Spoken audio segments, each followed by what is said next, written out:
Now we move on to the next session, that is on gender and social security. And that also is very much related to this when a lot of people are losing their jobs. Every day you look in the paper, you find financial stress and suicides and things like that. And that, when somebody sacks somebody, even from a job, it will be the woman's job which normally goes first. So all those kind of things are there. There are, of course, other tensions also, because men may have greater, even that is also a gender. Even men may have a greater tension when they think that it is their responsibility to take care of the family and they can't meet it. So everything has got, the pandemic is really, working havoc on the lives of so many and livelihoods of so many people. It is in this context, I think, that the social security that is available to people is very, very important.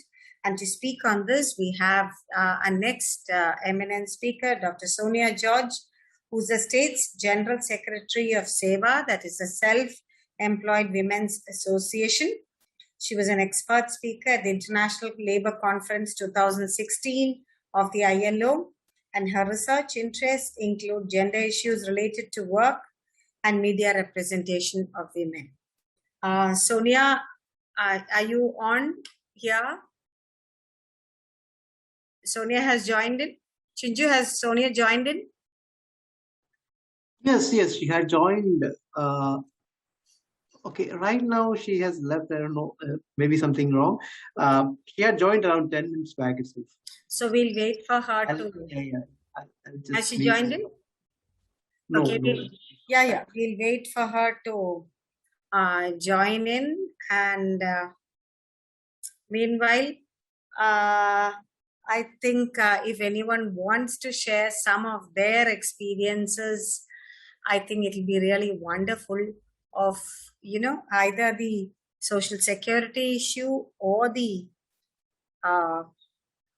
gender, the violence issue, or the next one. I didn't know which was more exciting, or even the social entrepreneurship and women for resilient communities.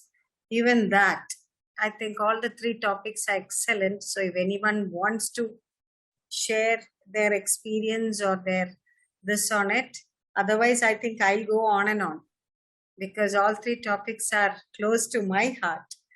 So, ma'am, you can start and we will add. Yeah. Anyway, Sonia has joined in. So, Sonia, over to you. I think I already introduced you. Okay.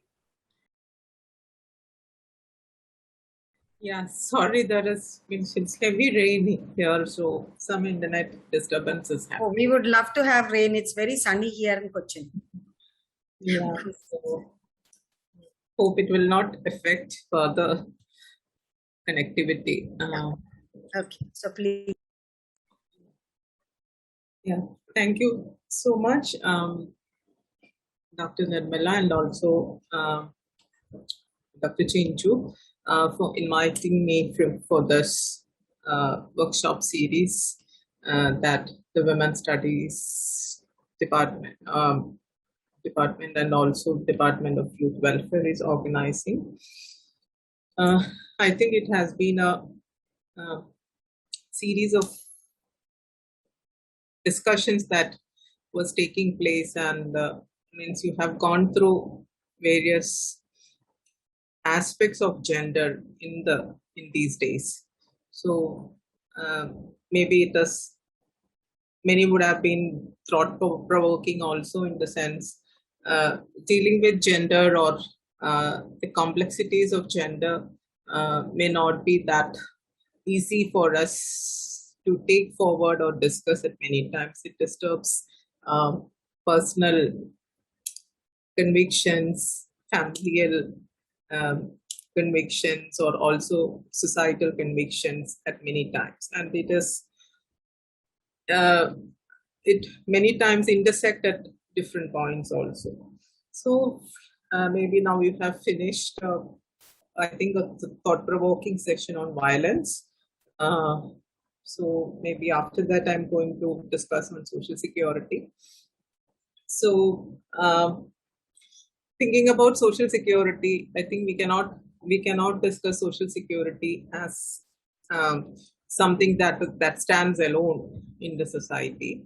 But when you go to different aspects of social security, uh, it is uh, it is interrelated to many of the aspects that we were discussing as part of the series also. So maybe thinking about social security, it gives us a very good feeling that uh, means uh, people expect social security um, as citizens, no, or as um, people engaging in different forms of uh, lives in the society, maybe as a citizen, or maybe as a worker, or maybe on the basis of the social institutions that we represent, or the identities that we represent. All those institutions or all those organizations that makes us or feels us, or our identity gives us forms of social security that we have to understand. And it is not a basic need, but it is a basic human right of a person. So I think maybe we have to start the discussion from that particular perspective. It is the human right uh, of a person who has the right to live in these societies, which goes along with constitutional right, to understand social security. Maybe sometimes we may have confusion with the two terminologies that comes while we discuss social protection. That is basically what you call it as like uh, social protection.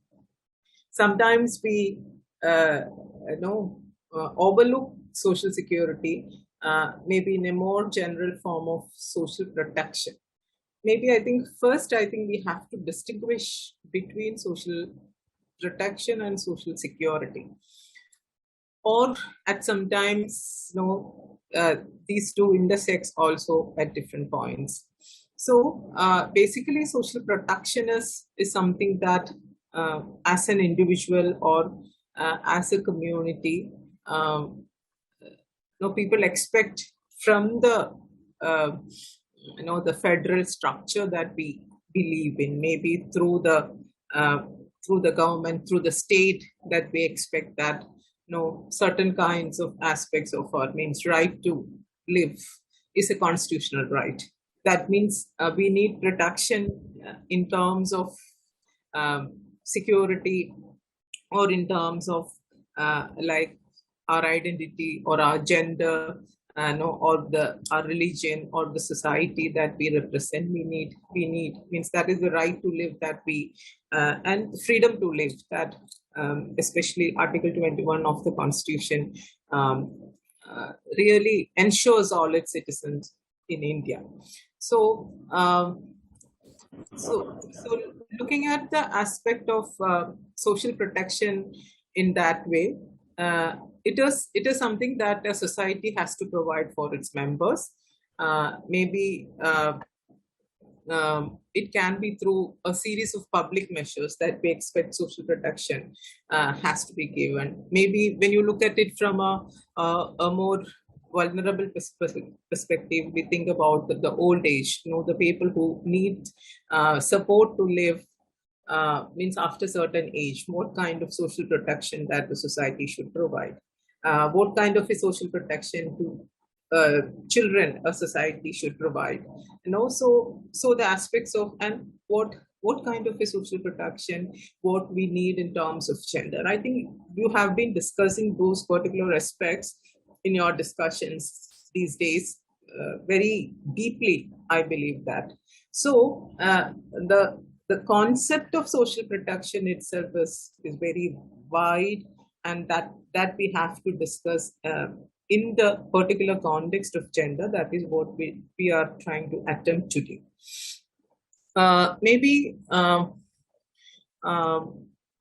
many times social protection or social security, we think it in relation to our employment status in the society. Means it depends on, for example, very simple forms of social, means since we are talking online or discussing online, there are limitations of us discussing as a group, but means very simple forms of social protection that if we think, maybe we could think about, like, uh, we want social security means after our working age, means after the retirement age, like pension, or provident fund or gratuity or whatever. That is the simplest form of social security that we think about, and that is related to employment. That is that we always used to think.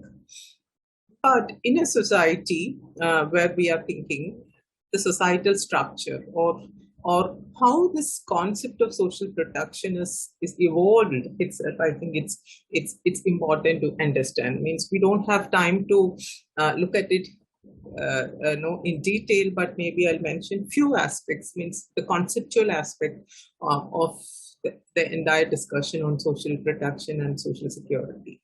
Maybe you have looked at the history of gender, the history of human evolution, how gender and human evolution is being connected, and how the so-called modern societies were formed after, means many stages of or centuries of evolution process that we were into. And always we look at the early primitive societies. When we look at it, that societies where people lived or wandered as means community beings, wandering together, living together, means without any establishments or without any systems that we think about now, means in terms of family, or in terms of the hierarchies that used to exist in the society, or without the division of labor. That was the first thing that means I think that divided people according to their status in that particular format.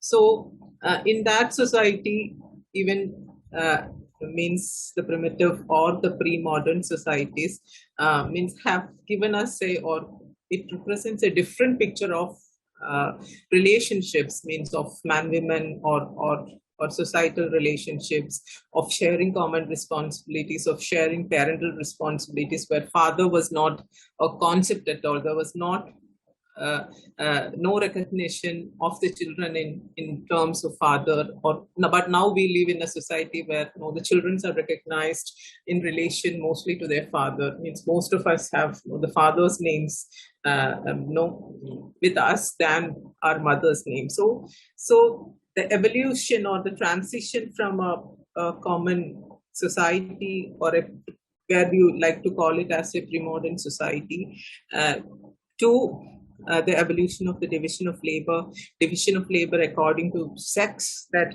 we used to talk about in the earlier times, but later we refer it to as gender division of labor, where the divisions have taken in terms of gender, that in terms of the social constructs, depending on the qualities, depending on the performance that a person was doing. So definitely the reproductive capacities of the women was one of the basic concern for these divisions that was being created in the society. Means producing children, looking after the children, responsibility of the children. That is what we have. These discussions will come everywhere when you talk about gender. Means that has become the common basic discussions that even if we don't want to discuss, that will come when you talk about gender. So that is something that is the basis of the society, each and every society that has been evolved. So maybe it's a long history of how the whole question of private property, or the entire Marxian framework has given us a very good analysis of the evolution of private property, and how people with power, who have access to tools, who have access to land, have become the owners of the property and owners of the community, owners of the people, and owners of the women. So that the entire slavery history and all those things that we have to take. From there, I'm interested to discuss about the evolution of the industrial class. From that common responsibility to from a pre-modern society to a modern society, the evolution of class, especially the industrial class, was one of the turning point in the history where human relationships are more tuned according to gender in that case. The entire industrial class society was formed on the basis of the responsibilities that a person takes at their particular family, and the extension to it, in terms of industrial growth, industrial revolution, where the entire public-private discourse was taken into consideration, where private space is somewhere where we own our personal relationships, our family, either it be, means mostly it is a joint family kind of where the women's responsibility has confined to the four walls of the house, where they represent themselves as maybe this is a very common notion, the housewife notion, that has been evolved during that time. There are a lot of debates that have been taken up by feminist historians, feminist writers, Marxian feminists, and the evolution of sociological base for the feminist discussions. All this had been evolved as part of the first and second wave of the feminist discussion, and domestic labor debate was one of the basic debates in the feminist movement those days, where women were asking for their rights, their working rights, means their labor rights inside their homes, means how should it be counted what the women performs inside the home. Just now we heard Dr. Nirmala was saying, means how she had been forced to take the responsibility in the house, looking after the children or other family responsibility. The similar kinds of stories, means many people, many women in this world have to share, means majority of the women in this world have to share how the entire question of paid and unpaid discussion that had happened. And it has a great to contribute to the formation of the industrial class society, where the society looked, and the transition was that from a common pre-modern community-oriented responsibilities or a mother-oriented familial setup to an industrial class breadwinner-oriented concept that was developed. So that was one of the greatest contribution of the class consciousness to the society when we interpreted it now. Means the industrial class were male as the breadwinner of that particular community. Means that was the formation that had happened, where men will go out and work. They have to perform, and the entire working class struggles, working class setups have been based on that. We can know many revolutionary struggles of the working class community that had happened worldwide in terms of minimum number of hours of work, means the so-called 8 hours of work that we say it's a basic right of a worker in the world. 8 hours of work, 8 hours of rest, or 8 hours of leisure, that a particular human being enjoy in terms of an industrial class outlook. So that has been an outcome of this industrial revolution and the so-called class struggles that have emerged out of it. So that is still a norm.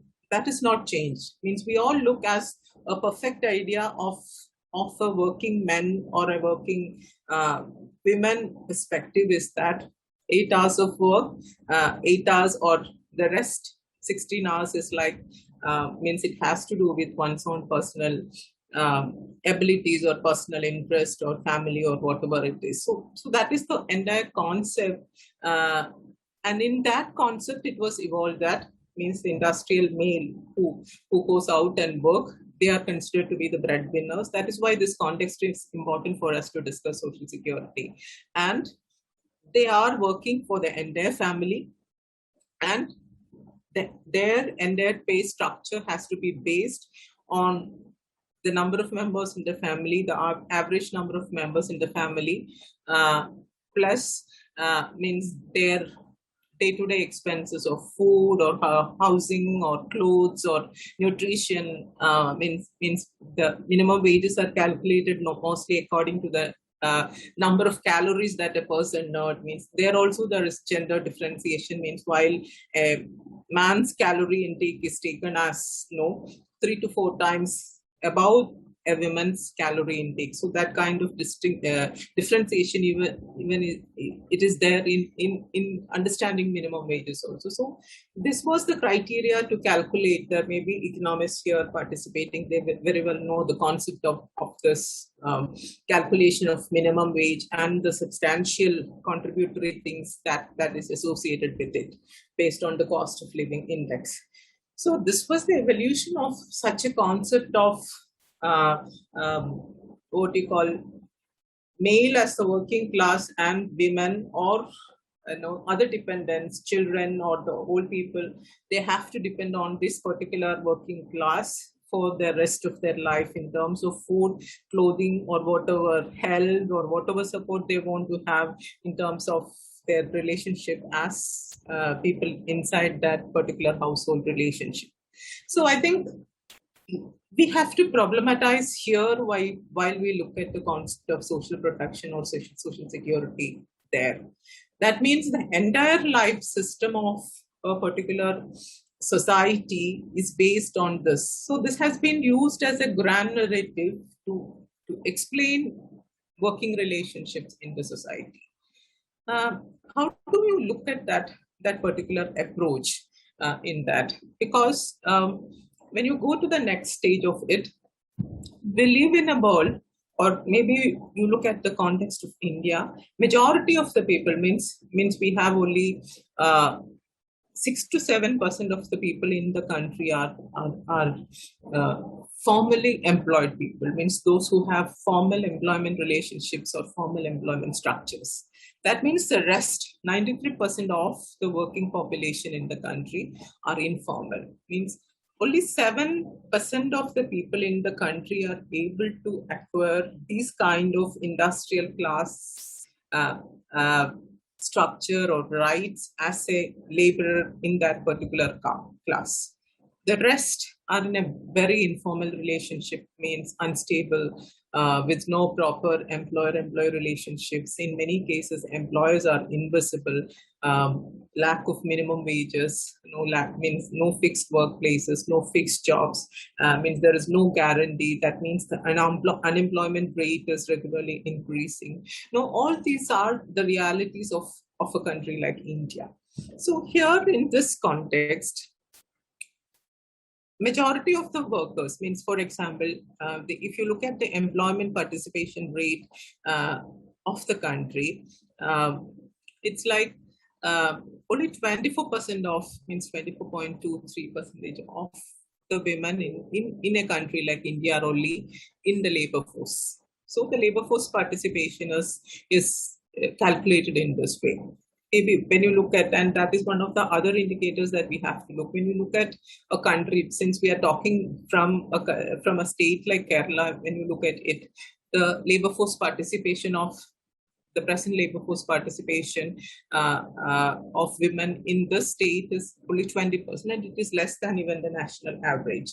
So that means the national average is 24 point something and the state average is 20, and in between there are different states coming, but not beyond 24. That is the maximum that is coming. Maybe like 1 or 2 states have 27 or something. So that is another peculiarity that we have to think. Majority of the people means who are dependents have no proper kind of working relationships, and out of that, the participation of women in the labor force is very less compared to other, means the male working class of this country. So this is another thing that we have to discuss while we try to relate it to social security. And the third thing is, when you look at it again from the perspective of gender, means why this participation rate is low, and why women have been considered as women, or no, the aged or the sick or all these. Of course, the age or the sick or should be considered as the dependence of somebody, means in their families, either the daughter or son or whoever it is. But why majority of the females are considered as the dependent of the particular male household or the head of the family, that system, that normative. So I think we have to think from the logic of that normative that has been formed from the industrial class societies itself. So this was the debate that feminists have been raising, especially when you look at Anne Oclay's book, Housewife. That entire book talks about the struggles of housewife, how the relationship in the family has been turned upside down in terms of identifying people as this breadwinner and housewife or dependents. What is going to happen, what is the social status, and how this unpaid work could be calculated in the society. So that is again complex in terms of unpaid work, in terms of the vulnerabilities that women face. For example, you have discussed in detail about violence. Means the kind of violence that women had to undergo, and the deep-rooted tendencies, patriarchal nature of violence that I heard that you had a very deep discussion on violence. So this vulnerability of violence means that is one issue that has to be talked in this dependent nature. And the exploitation in terms of one's own identity, that could be means gender, that could be caste, or that could be ethnicity. Means this vulnerabilities that one has to experience being a dependent person in that particular community or in that particular society. That means it is like negating that particular person's right. Why, when you look at a country like India, why so many child laborers are there in India? That could be a big question. And there are many female child laborers in India. That is one of the things that we could relate when you talk about this question of vulnerability dependent proportion that is happening within a particular society. And of course, the kind of issues that mobility, when you talk about women, that is one of the biggest issues that we talk about. Women are, just now we discussed, sir has discussed about, Ravindran sir has discussed about a murder that has happened in Mumbai. Means a person, how she has been, means like the Nirbhaya incident, one more incident had happened in a public space. That means the kind of insecurity that women face in a public space, which restricts her mobility as a person, means it's against the right to live conditions that the Constitution is offering or is ensuring. So the kind of those questions that we have to think about. Lack of education, that is something that we always talk, the number of dropouts, and from there, the number of children are much more than the number of boys that is being dropped out from that particular age group. Lack of education or lack of support at different cases, health support, maternity supports, means all these are denied in that particular grand formation of this dependency formula that a society is following from the very beginning, means from not from the beginning but from the formation of a modern society. So I think you follow that pattern of dependency that have been formulated. So I think the discussion on social security or social protection has to take all these aspects in detail while we think about this. Because mainly, when you talk about social security, as I have said in the beginning, the basic thing that we think is like pension or PF, what supports us after our working period, means after our LD time. But before that, majority of the things that we don't take. So that is where the question of how do we link social protection and social security. So while social protection is a broader concept that we have to discuss, social security is comes within the limits of social protection that we have to talk. So while you talk about gender, it has to be interlinked. The gender and social protection, social security with related to social protection. So while discussing the social protection aspect, all these things of means the international labor organizations or the UN commissions on women, all of them have brought out several definitions or several status papers on understanding or defining social protection and social security. So in all these things, it have been the things that have been mentioned are in terms of how a person get support in terms of their health, in terms of their employment status, in terms of the gender status, or in terms of their occupational health issues. These are some of the issues that had to be thought about in a broader social security provision. So in there means, then again the questions, the deeper economic issues comes, like poverty could be used as one of the indicators while we talk about social security or social protection. The conditions of poverty, and which leads to conditions of informality. In this country, we know that, as we were discussing, this majority of the people who are the informal, especially in the context of pandemic, it has become evident. Means the kind of more than 2 million employments that have been lost as part of the pandemic in this country, means all the people who have lost their employment are representing the informal sector, means with no protection at any points of their employments. So there we are talking, how could the concept of social security goes beyond the discussions of formality or informality. How can a country ensure social security to the citizens of that particular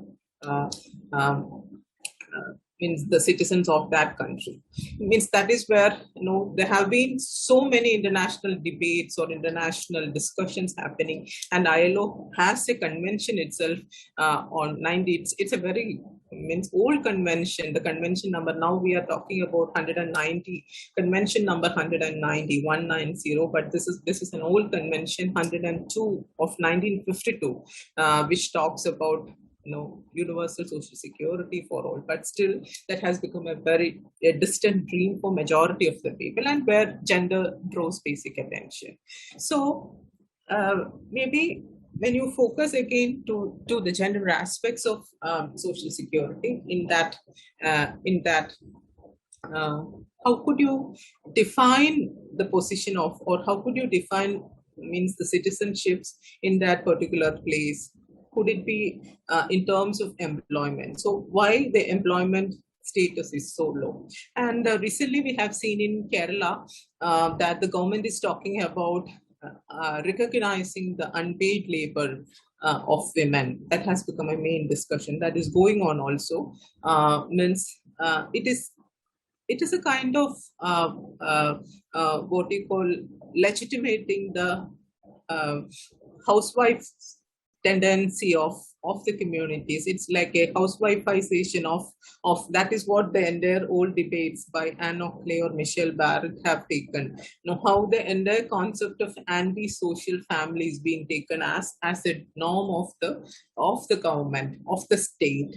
That is what. So is it okay? Means I think some points for us to consider. Is it okay to legitimize the unpaid labor of women, or means to make it a policy that women should be recognized in their unpaid labor? That is the first thing that we have to think in the context of discussions, because majority of the women perform this unpaid labor.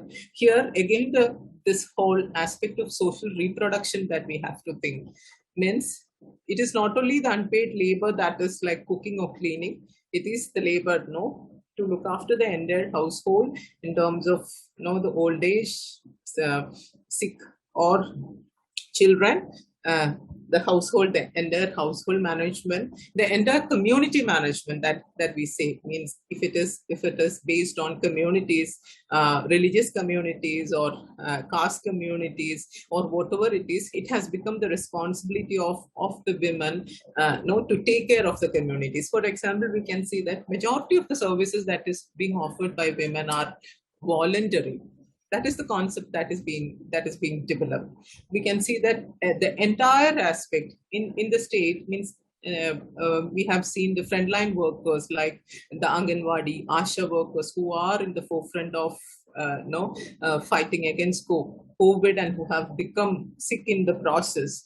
And it means the unions and people who have been working for them have been asking for their rights at many times. But the limitation is that they are voluntary workers. How a state should see the concept of voluntarism and the gender nature of that voluntarism associated means you're giving your services voluntary. So that is the extension of the household responsibilities, and that is what the social reproduction that we are talking about. For example, children. When you talk about children, it's not. Earlier, we had to do only this voluntary service within the households to look after the children and all. Nirmala Madam had talked about the parental, paternal kind of care that has to be given. Now it has extended to the school. Now instead of PTS, now there are mother PTS. Means it is an extension. The PTS will not be given for mothers, or it will not come under the control of women, but there will be mother PTS. Means that is again a typical example of the social reproductive role or the voluntary role. This voluntarism is extended as social reproduction in the existing feminist and new critical theory discussions that is happening. So this concept of social protection, when you look at or social reproduction, when you look at it, is very interesting to look at how the patterns in the societies and how it has become the norm of the society. It's very normal now. Means voluntary work means Anganwadi workers or Asha workers, or means whoever it is. Means I am working with a women's union, trade union, where we are working only with women in the informal sector. And when you look at the women, most of their work are underpaid. The kind of labor that they put in making the societies survive, it is not counted as work. There is no system or there is no measurement methodologies to analyze that particular contribution of women to the existing, either it may be health or children's childcare, or employment sphere, or whatever it is not or the care, the amount of energy that a woman has been put into care, either employed or means people who are not employed, means the kind of energy or the kind of labor that a woman has been put into the care. The entire debate, the global debate has been proof that a major part of the GDPs of the country are sustained by the care economy, means the care provisions that has been provided in a particular context, and majority of the care workers in the country, in the world, are women. So the aspects of social security or social protection has to be looked from this perspective. So here again, I would like to bring this question, whether recognizing unpaid labor of women, is it a solution that we have to discuss, or is it the situation is like that we have to really think about the social reproductive labor, social reproductive contributions that women are putting at different levels of social engagements, starting from family to this like health sphere, or education sphere or religious sphere or whatever, or in the labor sphere. Means everything that women do is like underpaid. Means the skills are calculated according to that. Most of the jobs that the women in the informal economy are performing, they are unskilled, categorized as unskilled. That they are not considered as, for example, domestic work. Kerala, we say that one of the prominent states in the country, means which is a pro-labor society, where the workers get minimum wages as high as compared to any other states. But when you look at it is very interesting to see. If you go and look at the minimum wages calculation, domestic work is considered as one of the minimum wages uh, category in the state. So when you look at the calculations of the domestic work for a woman to perform for an 8-hour domestic work, either it be cleaning or cooking or childcare or whatever it is interesting to see that, when you calculate for an 8 hours work, converting it to a month's work, it is coming to between 5,500 and 6,000 rupees per day in the calculation of the state as the minimum wage of a domestic worker. That means per day, it's not going beyond 200, 250 rupees for an 8 hours work, starting from 40 rupees for the 1 hour, which is extended to the 6 or 7 or 8 hours that they are performing. So this calculation again is based on the calculations, the industrial society calculation. That is what I wanted to bring that contradictions here, because the number of hours that is being performed, the kind of work that is being performed, whether it's skilled, unskilled, or semi-skilled, and this comes under, because this is an extension of the household work. So it comes under unskilled category.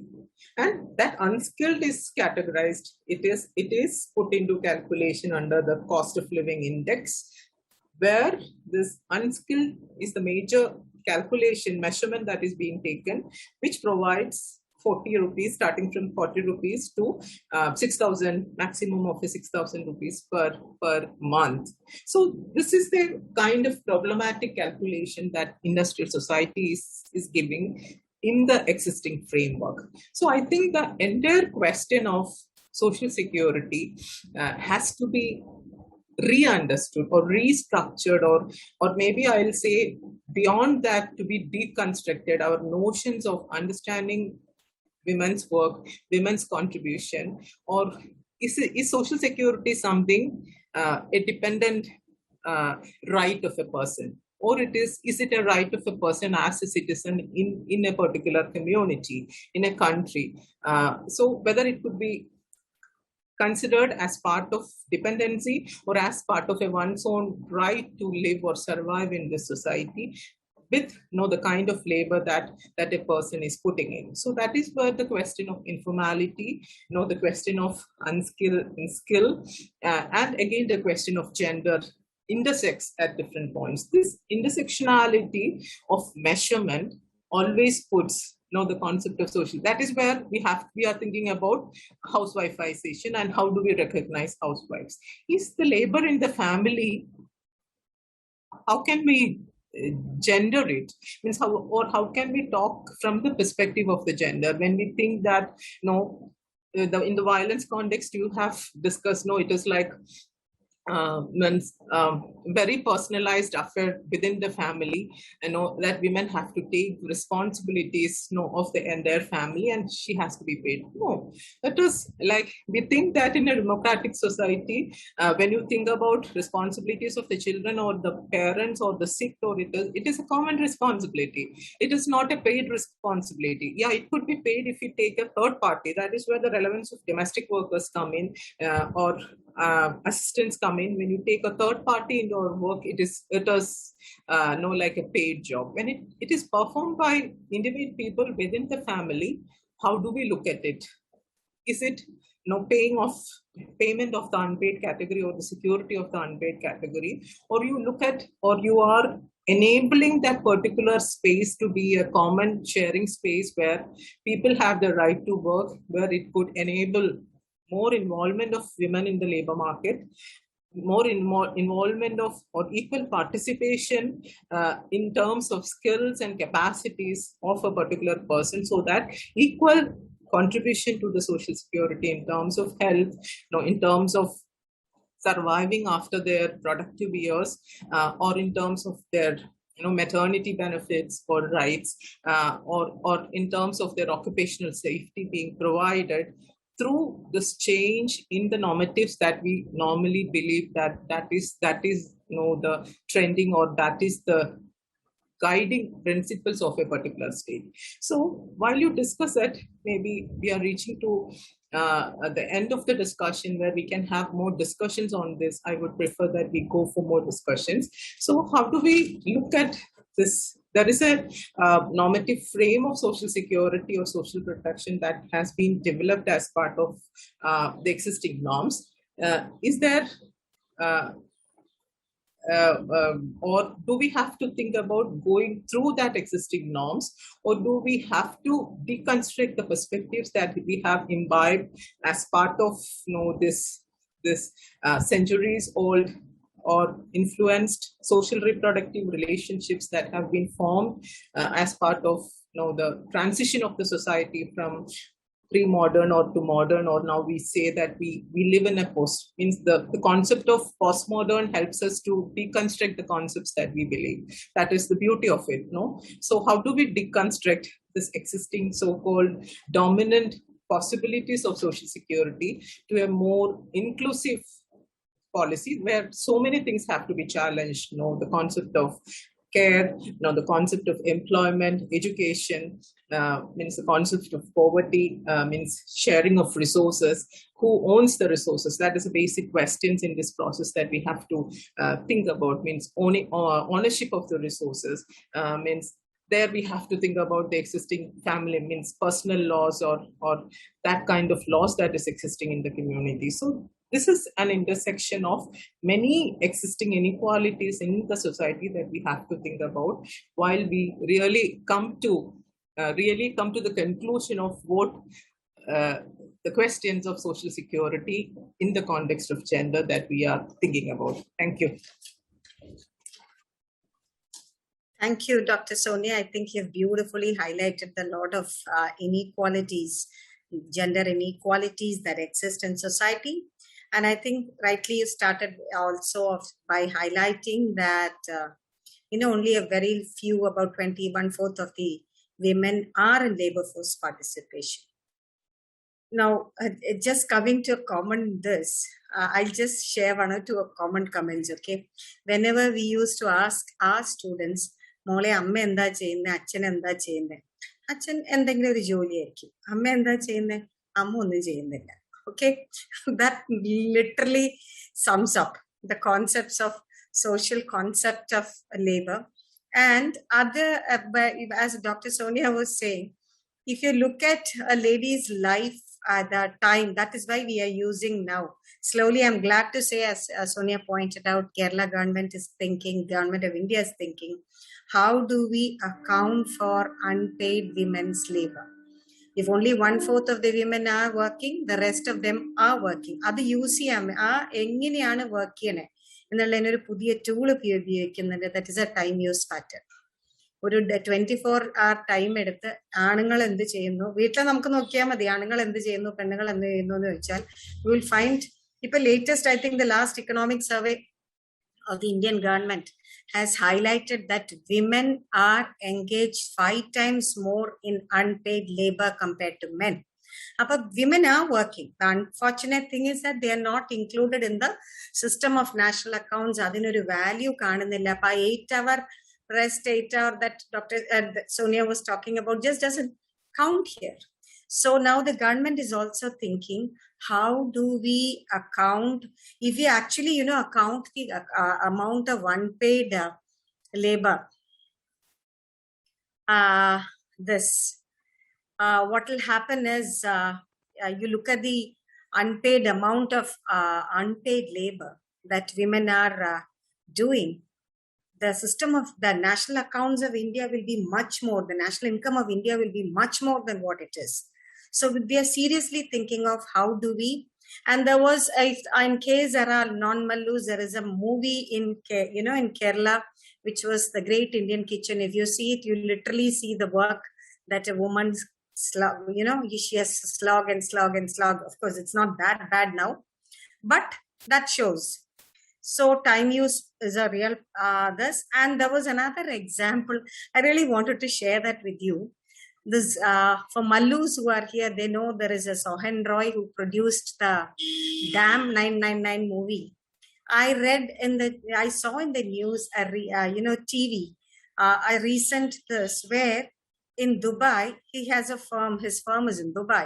What he did is he paid a certain portion of his employees' salary to the wives, because he said these people are able to work only because the wives are supporting them at home. So if a person is working, whether it's a male or a female, whoever is working, they have some support at home, and that is why they're able to work. So the unpaid, the essential question before everyone is, how do such unpaid care labor, how can it be accounted for, and how can they be remunerated so that work is not unrecognized? Then I think Dr. Sonia also pointed out that, okay, first is the issue of women not being in the labor force. Within the labor force, they are mostly in the informal sector, where low wages, low skills, unorganized, and things like that. That is also another issue. And finally, I think regarding the issue of now in the current pandemic, where a lot of people are losing their jobs and they're facing different kinds of insecurities, ensuring a basic social security as a right is a necessity. That is where I think the concept of everywhere throughout the world, even we are thinking, Indian government is thinking of a universal basic income. Universal basic income, where that minimum income is paid to. Now, you have some social security systems like pensions or, the public distribution system or something. But public distribution system gives you only the basics, doesn't give you an income to spend on. And the universal basic income, which is right now given only to farmers, that kind of the universal basic income, that should be given to every deserving person, because irrespective of whether he's they're disabled or old, or because the right to a basic life is every citizen's right to dignity. And there, when you give a basic universal basic income to them, you're also recognizing that they have the the right to basic necessities. So all these debates are there in the Indian scenario, as well as now they need to be read together with what Dr. Sonia has said. Now the floor is open. Thank you, Dr. Sonia, for giving a very, very interesting lecture. Now the floor is open for questions. So those who are in questions, so please do ask. Can I go? Yeah, please, Parvati. Hello, ma'am. Hi. Very happy to see you here. Yes, hi. Hello, Sonia, ma'am. One of my doubt is with regard to the recent announcement by the Kerala government about introducing pensions for housewives. So Kerala already has a very long list of welfare schemes, and also pensions are already available across sectors such as agricultural labor, and specifically for women, such as unmarried women and widow pension, and also the old age pension, wherein a majority of the pensioners are already women, given the population composition of Kerala and the higher proportion of women among older population. So given that context, how much difference will such an initiative make, wherein already there are many pensioners who are women? And while you talk of housewife pension, or a person who has not received their work has not been accounted till the so-called working age, now all of a sudden you're introducing a pension. So what about all the unaccounted work, where what she had done earlier? So does this really make a difference, and how different will it be from the already available pensions? And another thing is with regard to labor force participation. One of the initiatives that was announced was giving out loans to buy electronic appliances, so that women can manage their household work and also enter the labor force. So this is again fostering this gender roles, because as you mentioned earlier, now you have a mother PTA wherein the mother is given the responsibility of the child's education. So when you're giving out loans to buy electrical appliances so that you manage your household work and then you go for work. So how does are these like just token feminism that is going on, or does these all just make a lot of impact?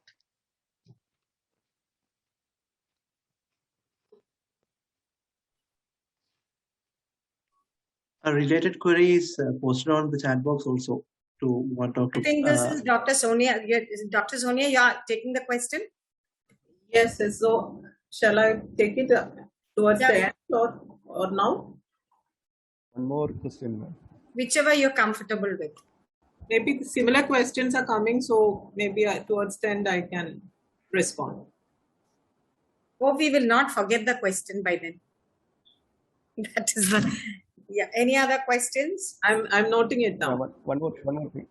Yeah, one more question. And ma'am, you said that the majority of the household works are done by women. It's true, but they are not paid, unpaid. Still, that is also correct. But even though we are having such thing that is in economics, we call it as economic activity, non-economic activity, etc., etc., etc. Forget about all these things. But still, even though we are claiming that on the one side that they are doing all sort of household activities, along with their male partner, they are not giving a proper security to their parents. That's why there are so many parents where old age people were throwing into the Vriddhasadanam, right? So is it that due to the fact that all of them are working household activities alone and they are not unpaid? But even though that we are keep it in mind, but still, maybe due to the influence of their male partner, maybe not influenced by the male partner, still the older people are flowing into the Vriddhasadanam. That is increasing. What's your take on to that, man?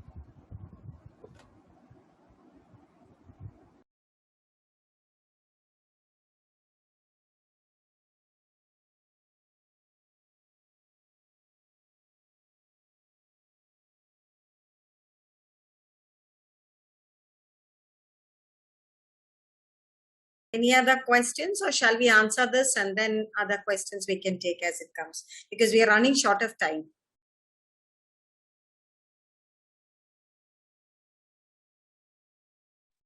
So shall I? Yeah, Dr. Sonia, please. Yeah. So I think the questions that have come up is in relation to what I spoke also, or what I have tried to explain. That is where I was explaining the whole debates that had taken place in feminist literature, basically on the domestic labor debate, the unpaid labor debate, or the housewifeization debate. That means that had so deep impacts on the question of understanding women's labor contribution to the society at many levels. So one of the easiest solutions that has been given by Marxist theoreticians is that if women is being accommodated to the paid labor force, the entire means the oppression or the inequality will be solved. That was the easiest kind of solution that we have said. But that is a very simplistic solution that has been offered by the Marxists. So that is why many different frames of conceptualization and theories have come up to explain this.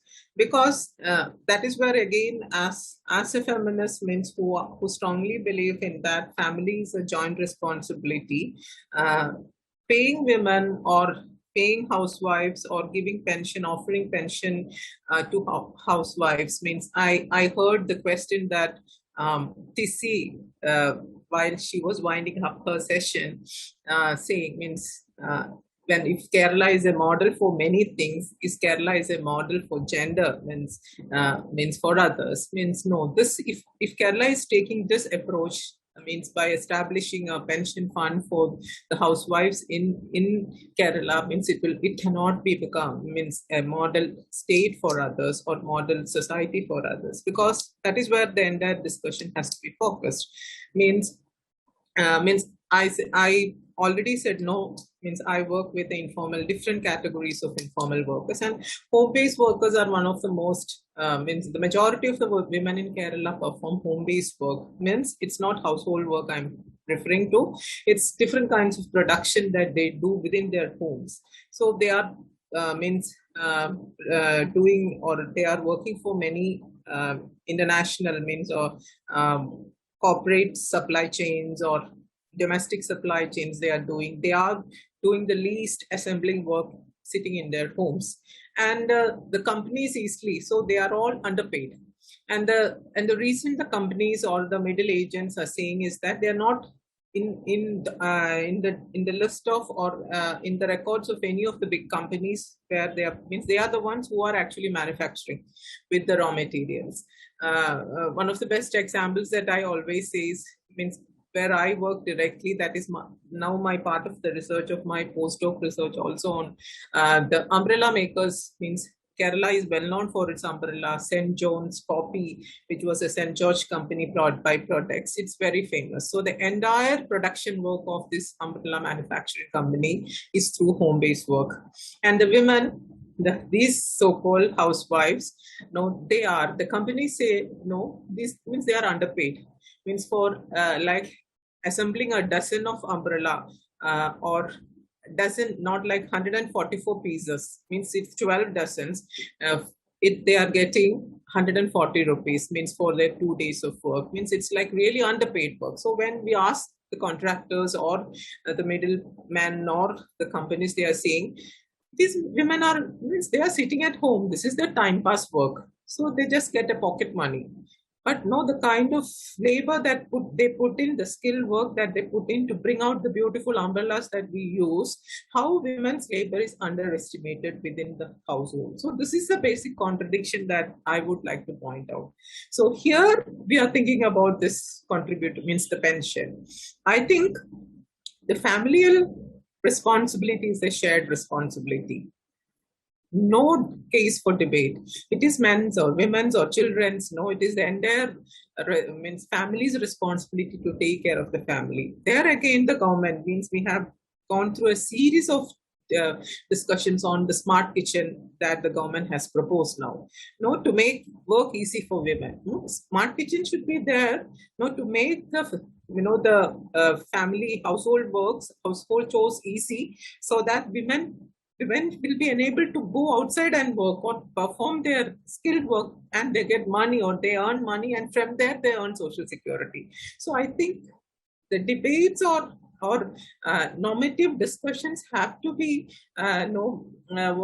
concentrated on these aspects without generalizing unpaid housewife category. Then how could we make more women's participation, and from there how could we talk about social security or equal rights for women in this society? That is where I think even the government is very easy now, means women have become main target of the government in elections. So they want to attract or they want to get the vote of women in the process. So they announce these kind of illogical schemes. Actually, these are very illogical schemes. How a state can support its household? As Parvati has rightly pointed out, so many pension schemes are there, but one person can avail only one pension. That is the norm. So if a person is getting what you call an old age pension, that is the only, a widow pension, that is the only one that a person can get it. So these are like eyewash. No, people think that they get so many pensions, but only one person pension that should be depending on the category, means depending on the work that they perform, or old age or whatever. That existing norm is more than enough. Housewife should not be used as a category for pension. That is really stupidity, that if a progressive government goes forward with those kinds of ideas, that is completely against all feminist understandings of labor. That is what I would like to say. And sir was asking about increasing what you call parents being sent to all these old age homes. I think that has to be looked in terms of generational transition. It has nothing to do with gender, I believe. It has to look at, we have to look at why the entire life of a woman to be spent inside the house looking after the households. If I have to say in my case, I have taken a condition in my family life that it is our responsibility to look after the parents of both my husband and myself. So when my parents were sick, my husband and myself we were taking care of both of them, and they are no more now. But it's like on the other side, when his parents will get sick, that is our responsibility, and it is not only my responsibility. Means this kind of debates, this kind of open discussions. But if a person has no such system, many parents now opt directly. Means when it comes to our generation or the next generation, naturally we opt for ourselves that our children won't suffer by ourselves. Let us go to somewhere where we can have a common facility. So don't take it as a gender issue, but it is a generational transition issue.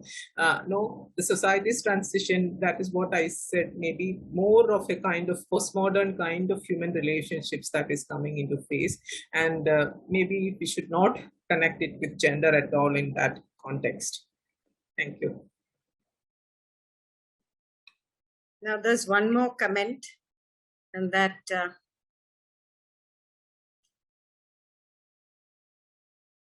since it's relating to gender budget, do you want to answer? Should I answer, Sonia?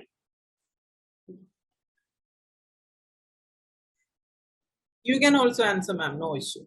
Yeah, gender budget I just like to highlight that gender budgeting as a constant concept at the national level was started in 2005, not in 2014. It is as early as 2005. And yes, there are a number of, but I agree that over years, more and more resources are being spent on it. And I also agree that with certain schemes like the Ujjwala, even the ODF, I think, has got very clear gender. The open defecation free has got a lot of gender implications. Even if everything is a gender implication, even the water, when you make clean water available, that is a gender implication, because otherwise it's the women who will suffer. So every policy of the government does have a gender implication, but so many of these do have a positive gender implication. But I also have this concern that some of the schemes which were addressing gender violence has taken a backstand after the pandemic. And that is when the gender-based violence has increased. So if you look at a lot of resources that are being spent, actually, one is the resources that are allotted, one is the resources that are actually spent. So if you look at the revised budgets of the government of India, you will find that the total funds, resources for most of these the schemes addressing gender-based violence the amount spent is revised budget amounts are very, very less. So that was the concern that we all had. But I agree, it is a mixed bag. There are a number of schemes, like I'm very appreciative of the ODF campaign. I'm very appreciative when they support clean water, because clean water has very clear gender dynamics. So there are, it's not, this is the answer to that question. Okay. So I just would like to add just one more sentence to that. I think means the approach here has again to be examined seriously, because, for example, there had been a serious change happen in the country in terms of the public distribution system. Now the entire ration card is in the name of women as the head of the household.